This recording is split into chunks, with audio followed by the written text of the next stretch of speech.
Então vamos lá.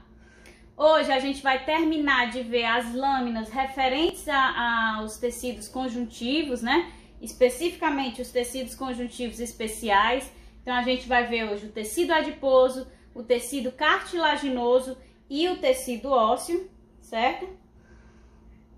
Então, iniciando já aqui com o tecido adiposo, recordando lá da aula do tecido adiposo, que já faz muito tempo, é um tecido responsável aí pelo armazenamento de energia, né? Pela proteção contra impactos mecânicos, é um isolante térmico.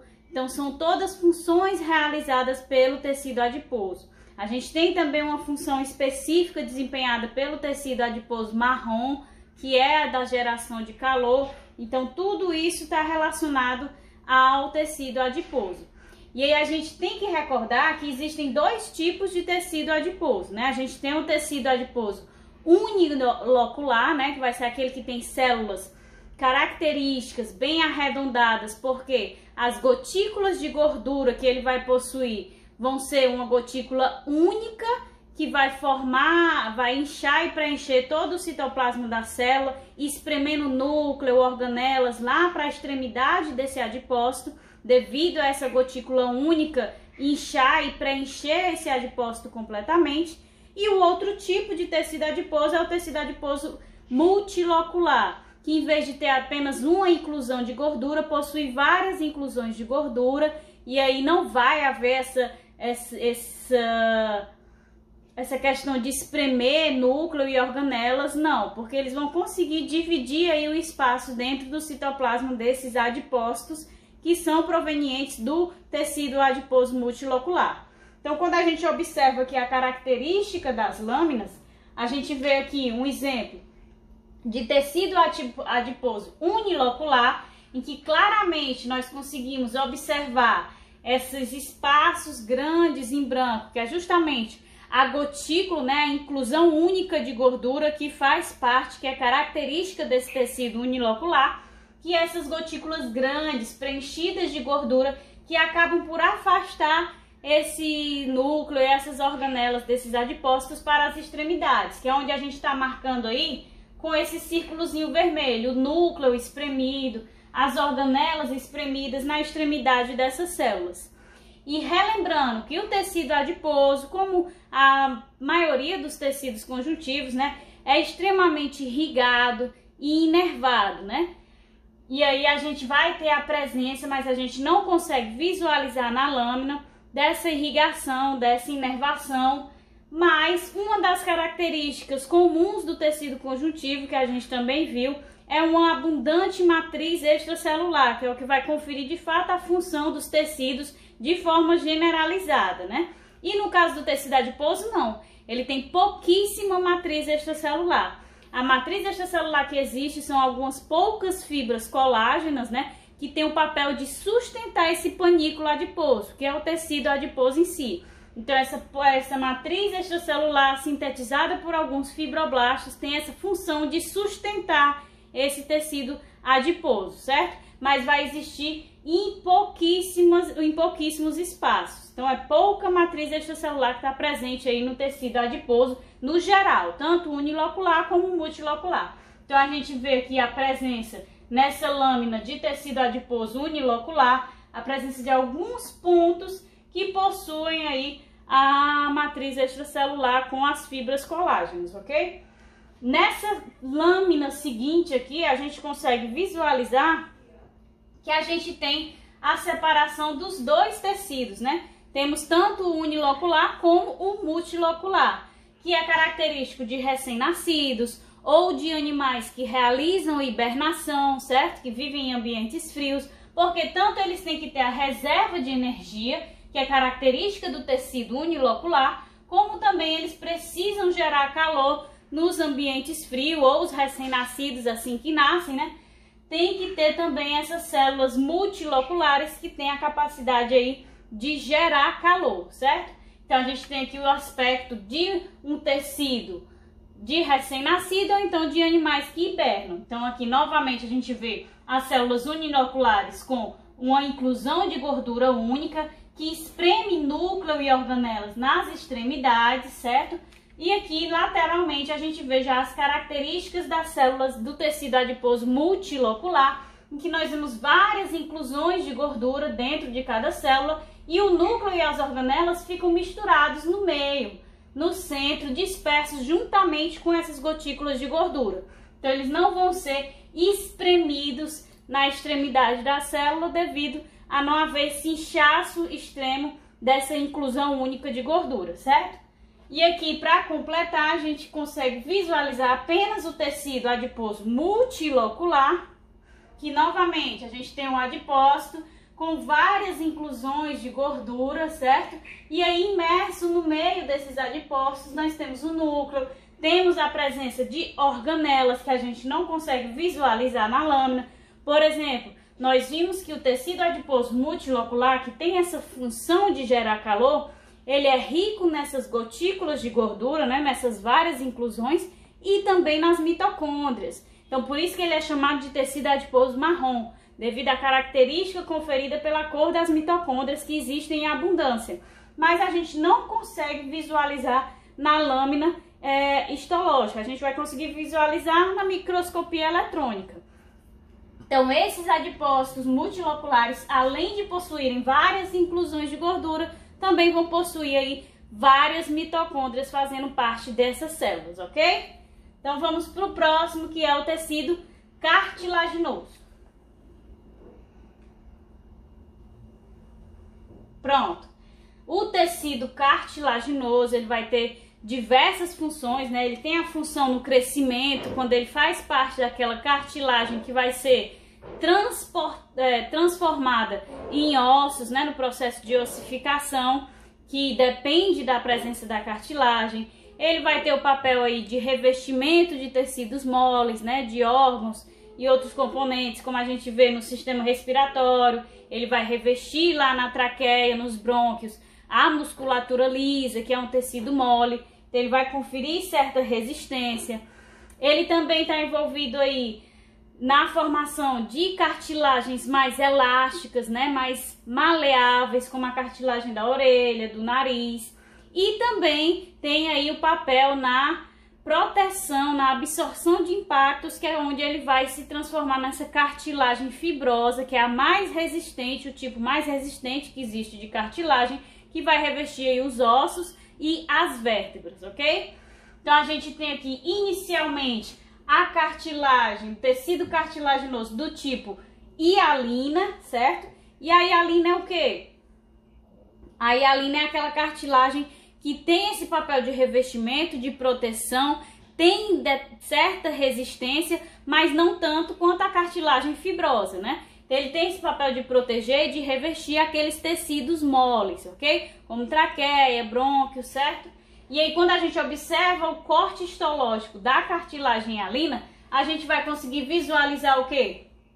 Aqui, ele vai ter a cartilagem hialina uma predominância de fibras colágenas, é daí que vem a resistência desse tecido. No entanto, nós também vamos ter a presença de fibras elásticas, porque, como eu disse, ele é resistente, mas ele também possui certa maleabilidade, já que ele vai revestir tecidos moles, ok? Então, a gente consegue observar os condrócitos, lembrando que os condrócitos são as células já maduras, né, mais inativas, metabolicamente mais reduzidas, né, que é as células que já estão imersas dentro da matriz extracelular do tecido cartilaginoso. Uma característica do tecido cartilaginoso é que essas células condrócitos, que são as células velhas, como se fossem aposentadas, elas vão tender a formar os grupos isógenos, né, que são aglomerados dessas células condrócitos. Então, aqui marcado em vermelho, a gente tem esses grupos isógenos, e temos vários aqui, né? A formação desses grupos, que é a aglomeração dessas células condrócitos, que são as células já aposentadas, que acabam por se distanciar. A gente vê que há uma distância entre elas, porque previamente eles eram o quê? Eles eram os condroblastos, né? Que são as células de fato ativas do tecido cartilaginoso, que iniciam a secreção da matriz extracelular. Matriz extracelular essa que da cartilagem hialina é o quê? fibras colágenos e fibras elásticas. Então, no momento que o condroblasto inicia a secreção dessa matriz extracelular, ele vai se transformando, né, no condrócito, porque vai havendo a formação da matriz extracelular em torno dessa célula, que vai realizando esse afastamento, consequentemente vai haver a formação dos grupos isógenos, das lacunas de condroblastos, né, em que eles ficam isolados em certo ponto, e aí a gente tem aí a conversão do condroblasto em condrócito. E recordando também outra característica que nós mencionamos do tecido cartilaginoso é que ele é a exceção dentre os tecidos conjuntivos. Exceção em relação a quê? O tecido cartilaginoso vai ser aquele que não é inervado e nem é irrigado. Então, automaticamente a gente pensa em como é que essas células, tanto as células altamente ativas, como os condroblastos, como também as que são aposentadas, mas não estão mortas, né? Eles possuem ainda um nível de metabolismo. Como eles vão se nutrir, como eles vão receber os gases.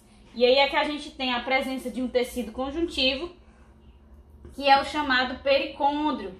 E o pericôndrio é que vai estar relacionado aí, já que ele é altamente irrigado e altamente inervado, é ele que vai estar relacionado à nutrição desses condroblastos para favorecer com que haja aí a transferência de nutrientes e gases. Além disso, além da nutrição, né, o pericôndrio também tem o papel aí de realizar a condrogênese. Então, a partir do momento em que esse condroblasto inicia a secreção da matriz extracelular, começa a se afastar das demais células e se converter em condrócito, essas célulazinhas aqui do pericôndrio, né, vão se diferenciar em condroblastos para continuar a síntese dessa matriz extracelular, já que os condrócitos não sintetizam mais a matriz extracelular. Então, para que haja renovação desses condroblastos, a gente tem a presença aqui dessas células do pericôndrio que tem a capacidade de realizar a condrogênese, ok? Então, aqui é a característica desse tecido cartilaginoso, especificamente da hialina. Então, vamos lá. Como eu disse para vocês, a gente tem um segundo tipo de cartilagem, que é a elástica, né? Que vai revestir aqui as orelhas, o nariz. Então, aqui nessa lâmina da cartilagem elástica, a gente consegue observar esse corante, ele é específico para as fibras elásticas. Então, aqui quando já começou a síntese da matriz extracelular rica em fibras elásticas, a gente vê uma coração rosa bem espessa nessa região. Então, da mesma forma que a cartilagem hialina, a gente tem as mesmas características aqui na cartilagem elástica. Temos a presença do pericôndrio. O pericôndrio vai ter qual papel, né? Vai ter o papel de nutrir essas células, já que o tecido cartilaginoso não é irrigado. Então, ele vai ter o papel de nutrição, bem como também de regenerar e renovar os condroblastos que vão se transformando aqui em condrócitos, né? Então, esses condrócitos que iniciam a secreção da matriz extracelular, rica em fibras elásticas, no caso da cartilagem elástica, eles vão se distanciando e aí vão se diferenciando em condrócitos, se tornando essas células mais velhas, aposentadas, ok? Então, ele tem esse papel de renovar esses condroblastos para que essa síntese da matriz extracelular, síntese da cartilagem elástica, permaneça, continue. Então, a gente vê aqui que já inicia a formação dos grupos isógenos, né? Que é o aglomerado desses condrócitos. E nessa região de cima, a gente vê que há uma quantidade menor de fibras elásticas. Então, a gente não vê o distanciamento muito grande ainda dos condrócitos, né? Ou dos condroblastos, aqueles que ainda estão ativos. Por quê? Porque ainda está havendo a síntese dessa matriz extracelular. A gente vê que a distância que existe aqui entre os grupos isógenos ou os osteoclastos sozinhos é muito maior nessa região, que já teve uma síntese bem grande dessa matriz extracelular rica em fibras elásticas, enquanto essa daqui está iniciando aí a formação dessa matriz extracelular mais rica em fibras elásticas, certo? Então, a característica da lâmina da cartilagem elástica é essa. É similar à da hialina, né? Tem a presença do pericôndrio, temos a presença dos condroblastos, as células ativas, temos a presença dos condrócitos, dos grupos isógenos e também da matriz extracelular, só que o que vai diferenciar é uma presença maior de fibras elásticas aqui na cartilagem elástica e de fibras colágenas predominando lá na cartilagem hialina. E aí a gente tem o terceiro tipo de cartilagem, que é a cartilagem fibrosa, que vai ser aquela responsável por proteger contra qualquer impacto, né? Absorver impactos e proteger contra o desgaste os ossos e as vértebras. Então, a gente vê que já há uma diferença muito grande estruturalmente na histologia da cartilagem fibrosa. Por quê? Porque essa cartilagem ela vai ser rica em proteínas reticulares de colágeno tipo 3. E aí esse tipo de fibra colágeno tipo 3, ele tem essa formação estrutural aqui em feixes, né? Que é justamente que confere uma estrutura mais firme, mais resistente, que é justamente a função que essa cartilagem precisa efetuar, que é de fato proteger, de fato eliminar ali qualquer tipo de desgaste ou dano causado por qualquer impacto mecânico. Outra coisa que a gente também precisa ressaltar no caso da cartilagem fibrosa é que ela não vai ser revestida pelo pericôndrio, né? O pericôndrio ele vai ser responsável por revestir e nutrir apenas as cartilagens hialina e a cartilagem elástica. No caso da cartilagem fibrosa, outro tipo de tecido conjuntivo é que vai fazer esse papel aí de nutrição, de revestir essa cartilagem fibrosa, fornecendo os nutrientes e gases necessários à manutenção dos condroblastos e condrócitos presentes nessa cartilagem fibrosa.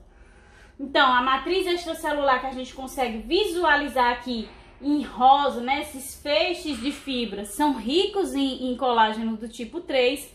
Nós conseguimos visualizar aqui, ó, espaçadamente os condrócitos, certo? Que é justamente onde eles já sintetizaram, já secretaram a matriz extracelular e iniciam um processo de afastamento entre eles. Devido a essa síntese ser em feixes, a gente observa que há uma separação dessas células também em feixes, né? Em vez de ser espalhadas, como a gente observou nas lâminas da hialina e da elástica. Então a gente tem essa disposição dos condrócitos em feixes e os condroblastos ficam aí na extremidade, próximos a esse tecido conjuntivo, que vai contribuir para a sua regeneração e também para a sua nutrição, certo? Então essa cartilagem ela vai ter esse papel. Também a gente vai ter a formação dos grupos isógenos, só que de uma forma muito diferente das lâminas que a gente viu anteriormente nas cartilagens, certo? Da hialina e da elástica. Alguma dúvida nas lâminas do tecido cartilaginoso?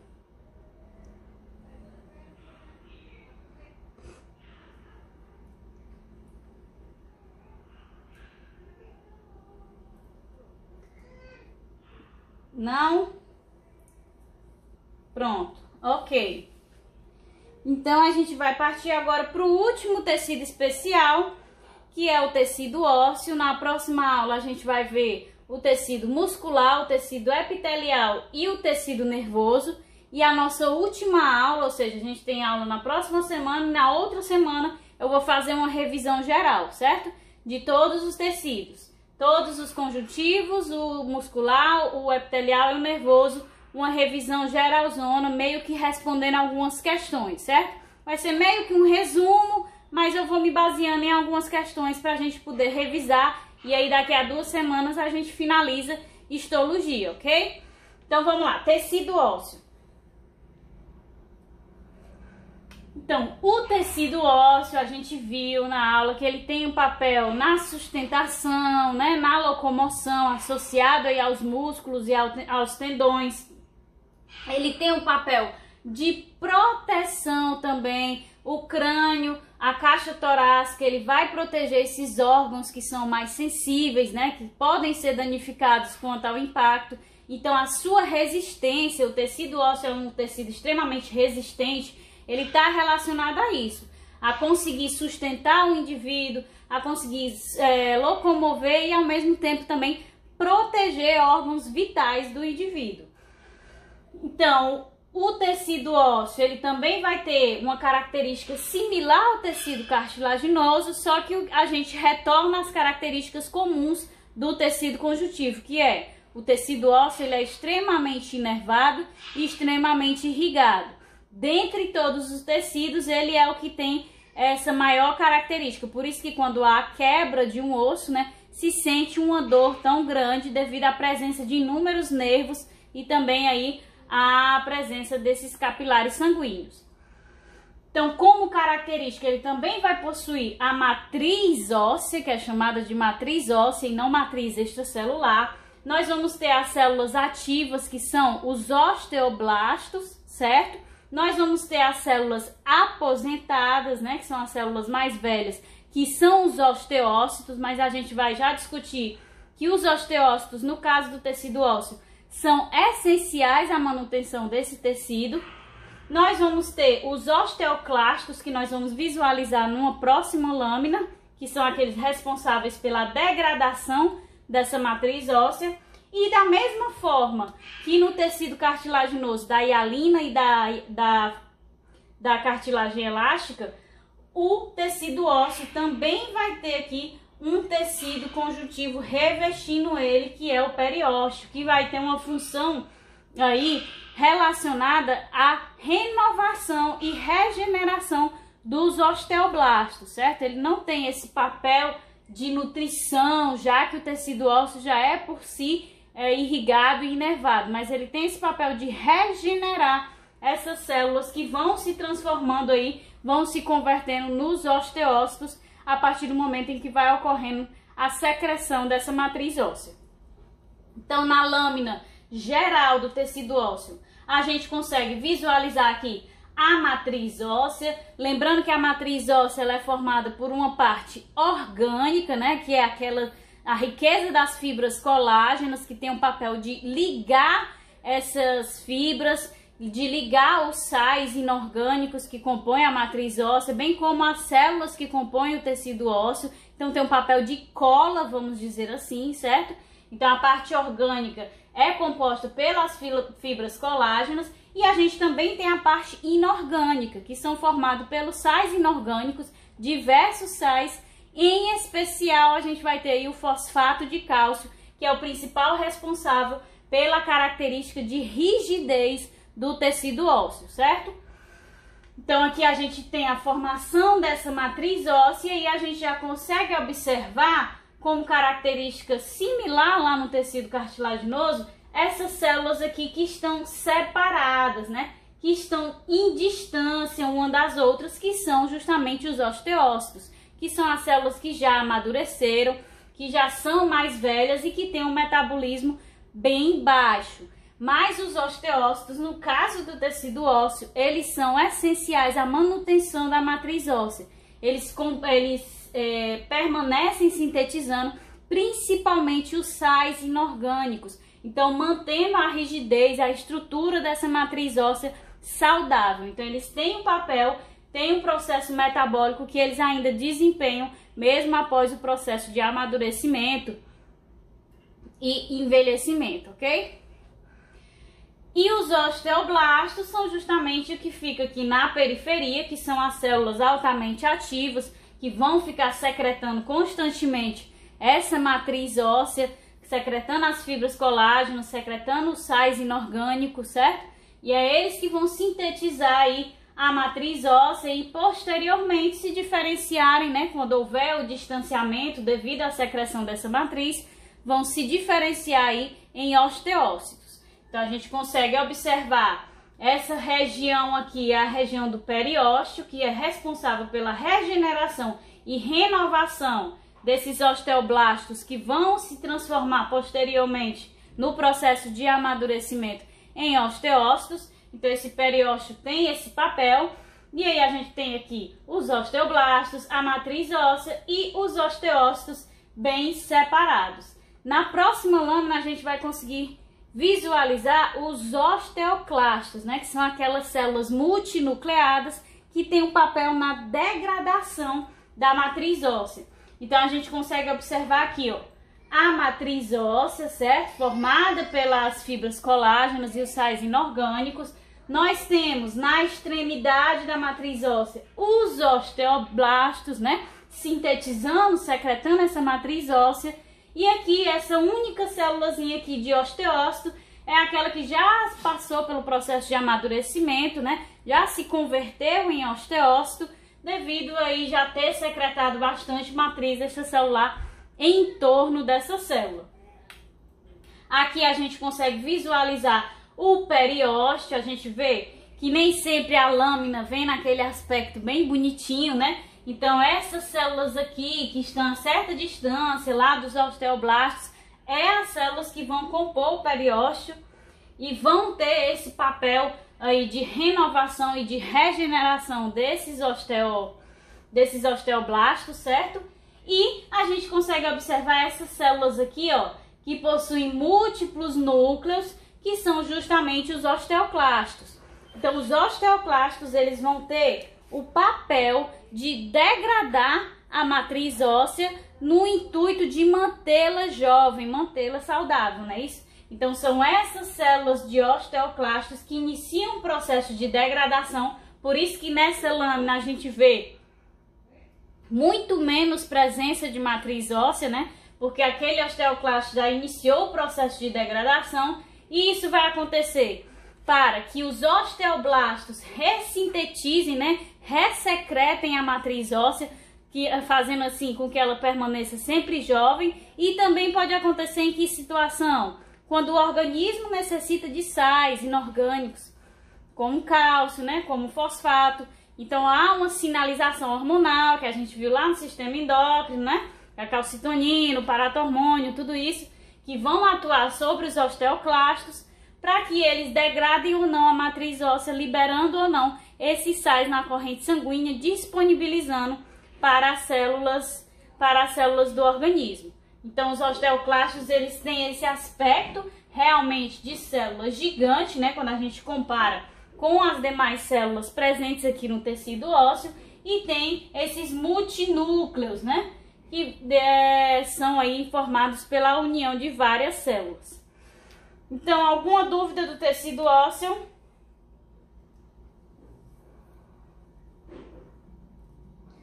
A atividade que nós vamos fazer vai ser exatamente a outra, certo? Eu vou mandar algumas imagens para vocês e vocês vão identificar. Então, vocês viram que aqui, no caso da aula de hoje, dentro de um mesmo tecido, a gente vai ter aspectos diferentes das lâminas, certo? Então, vocês vão conseguir identificar. E aí, na próxima semana, vai ser o muscular, o epitelial e o nervoso, que a gente vai avaliar as lâminas. Ok? Tranquilo? Deu para ouvir tudo, não teve nenhum problema.